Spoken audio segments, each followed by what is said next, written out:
Mr. and Miss India.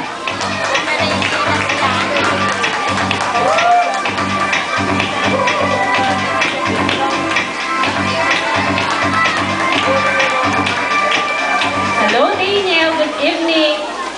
Hello, Teacher Carla. Good evening, Maki.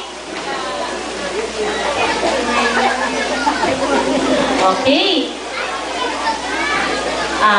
Kanina tinanong ko, anong para sa inyo ang recycling? Ano bang ibig sabihin ng recycling? What is recycling?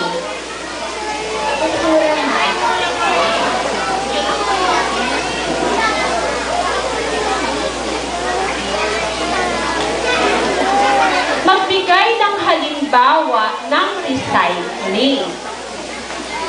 Baso. Plastic bottle. Sa mga dress. Sabi po niya, baso, plastic bottle, ididikit sa mga dress. Maki!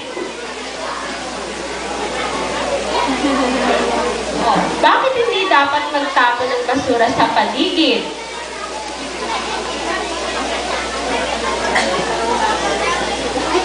Dahil ang kanya ay naralang basura. Thank you, Maki. Thank you, Daniel.